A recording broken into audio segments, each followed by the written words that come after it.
हरे कृष्णा। गजेंद्र मोक्ष text number 29।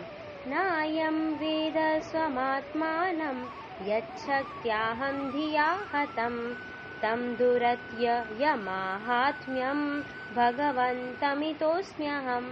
फिर से, नायं वेद स्वमात्मानं यच्छक्त्याहं धिया हतं तं दुरत्य यमाहात्म्यं भगवन्तमितोऽस्म्यहम्।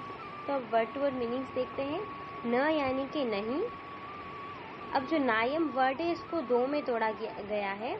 न यानी कि नहीं, अयम यानी कि सामान्य लोग वेद जानते हैं। मतलब कि सामान्य लोग नहीं जानते हैं। क्या नहीं जानते हैं? स्वमात्मानम, अपनी पहचान। वे अपनी पहचान को भूल जाते हैं। अभी किसके प्रभाव से भूल जाते हैं? अब यच्छक्त्या का मतलब है जिसके प्रभाव से, यानी कि माया के प्रभाव से। और हम खुद तो क्या समझ बैठते हैं? शरीर। अहम यानी कि मैं स्वतंत्र हूँ। धिया, इस बुद्धि से जब हम इस संसार में आते हैं तो हम ये भूल जाते हैं कि हम भगवान के अंश हैं, हम जीव आत्मा हैं और खुद को इस माया के कारण शरीर समझ बैठते हैं और अपने शरीर के लिए सब कार्य करते हैं। हतम यानी कि पराजित या आच्छादित। तो जब हम इस संसार में आते हैं तो माया हमें अपने चंगुल में फंसा लेती है, हम उसके बंधन में फंस जाते हैं।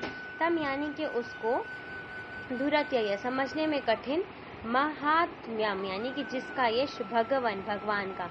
अब यश किसका? भगवान का। अभी गजेंद्र यहाँ पे कहते हैं कि मैं उस भगवान की शरण ग्रहण कर रहा हूँ जिनका यश समझ पाना बहुत ही कठिन है। इत यानी कि शरण लेकर, अस्मि मैं हूँ। अब कंप्लीट ट्रांसलेशन देखते हैं।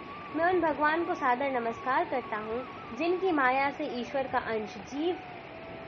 का अंश जीव देहात्म बुद्धि के कारण अपनी असली पहचान को भूल जाता है। मैं उन भगवान की शरण ग्रहण करता हूँ जिनके यश को समझ पाना बहुत कठिन है।